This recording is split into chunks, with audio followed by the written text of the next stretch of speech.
Channel पर जो भी वक्ता ने कहा वो उसकी अपनी राय है, जिसकी पुष्टि नेशन न्यूज इंडिया नहीं करता। धन्यवाद। दिल्ली सरकार में मंत्री श्रद्धेय राजकुमार आनंद जी, पूर्व मंत्री श्रद्धेय राजपाल गौतम जी और जितने भी निगम पार्षद बैठे हुए हैं और हमारे बीच उपस्थित Delhi schedule caste welfare association के अध्यक्ष कुमार सेन बोस जी और बहुत सारी संस्थाओं के पदाधिकारी हैं, मैं सभी को जय भीम नमो बुद्धाय करता हूं। धम्म बंधुओं, आज का जो कार्यक्रम है हम इसे नाम मात्र को छोटा कार्यक्रम न समझें।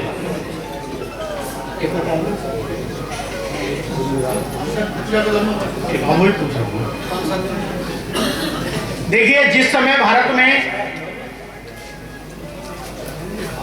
जातिवाद इतना ज्यादा था कि जिस देश में की जनता 95% जिसको शिक्षा का अधिकार नहीं था और 90% जनसंख्या गरीबी और शोषण से जूझ रही थी, ऐसे समय में हमारे जो महान नायक हैं उनका जन्म होता है।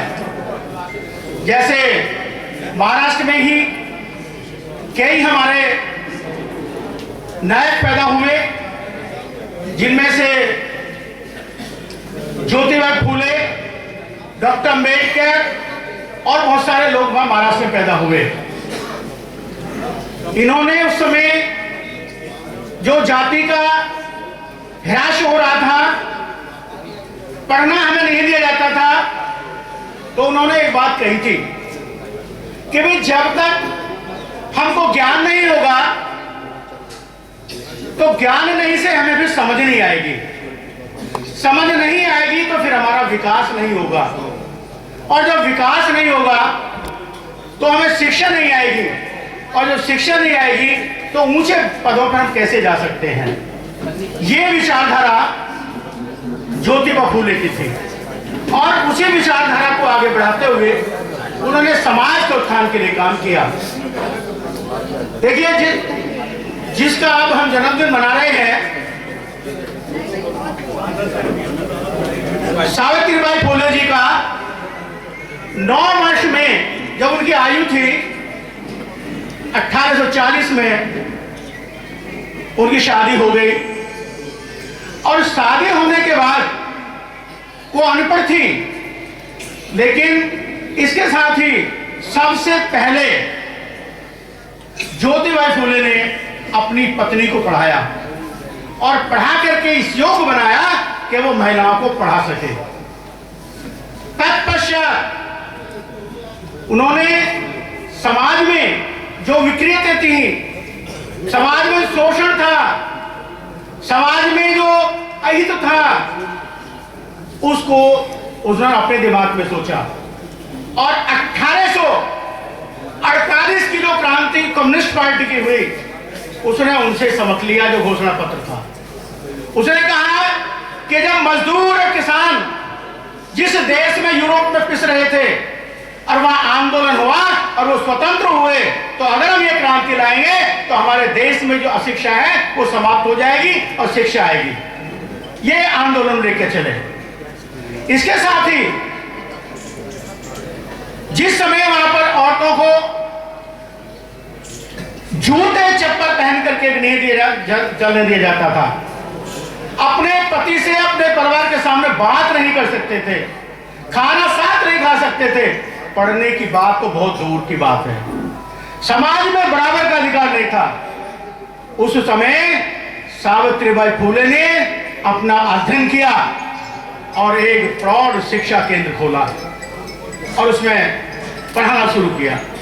आप समझ रहे होंगे कि आज भी जो उच्च अधिकारी होता है, प्रमोशन होने जाता है, हमारे जब प्रमोशन होते हैं उनके भी एसीआर समाप्त कर दिए जाते हैं, खत्म कर दिए जाते हैं, बुरी एसीआर दी जाती है आज के जमाने में। उस जमाने में क्या हुआ होगा ये आप हम कल्पना करके देखें। जब वो प्रौढ़ शिक्षा में पढ़ाने के लिए जाती थी तो लोग उनके पास गोबर फेंकते थे, मिट्टी फेंकते थे और वो चाहते थे कि शिक्षित ना हो जाएं। क्यों कहते थे ऐसा, क्या कारण था उसका? उस समय ब्राह्मणवादी व्यवस्था थी और उस व्यवस्था में जितना दलितों को, शोषितों को पीड़ित किया जाता था, उससे कहीं ज्यादा महिलाओं का शोषण होता था। महिलाएं अपनी इच्छा से कुछ नहीं कर सकती थी, पति के साथ नहीं रह सकती, बात नहीं कर सकती, चप्पल नहीं पहन सकती थी, पढ़ने की बात तो बहुत ज्यादा दूर है। ऐसे में ब्राह्मणवादी नीति व्यवस्था को चैलेंज करने के लिए सावित्रीबाई फुले ने अपने ऊपर गोबर फेंकवाया। अपनी जो गोबर फेंका गया, मिट्टी फेंकेगी, गालियां देगी, सबको सहन किया और सहन करते ही आगे तरफ बढ़ती रही और उन्होंने प्रौढ़ शिक्षा केंद्र खोला और उसको चलाया। तो ये बात ब्राह्मणवादी लोग, जो मनोवादी व्यवस्था के लोग थे, जो नहीं चाहते थे शिक्षा का विकास हो, महिलाओं का विकास हो, उन्होंने ऐसा किया। तो ये हमें याद रखना चाहिए। साथ ही फिर ज्योतिबाई फुले ने ऐसा कार्य किया जो कभी हो नहीं सकता था। जिस समस्या से ग्रस्त हमारी महिलाएं थी, सती प्रथा से ग्रस्त थी, बाल विवाह से ग्रस्त थी हमारी महिलाएं, उन्होंने ऐसे ऐसे आश्रम खोले, केंद्र खोले कि जिसमें उनको रखना शुरू कर दिया और उनको आगे विकास किया। गर्भावस्था, पहले जब स्त्री गर्भवती होती थी और उसका पति मर जाया करता था, तो उस महिला का क्या विनाश होता था, क्या सामाजिक बहिष्कार किया जाता था, यह उस समय की ब्राह्मणवादी व्यवस्था थी। लेकिन ज्योतिबाई फुले ने इस सबको तोड़ना शुरू किया और एक ब्राह्मणी गर्भवती थी, उसका बच्चा एक्सपायर हो गया, उसने उस बच्चे को गोद लिया क्योंकि उनको संतान नहीं थी। उसका नाम यशवंत रखा और उसको अपने अच्छी तरह से पढ़ाया और लिखाया। तो ये सारी चीजें जो हैं वो हमारे समाज को जागृत करती हैं। अगर इसके बावजूद भी हम लोग इस व्यवस्था को समाप्त नहीं करेंगे, इस व्यवस्था को नहीं तोड़ेंगे, तो हम भूखे को वहीं पहुंचने के संस्कार पर हैं, इसमें कोई दो राय नहीं है।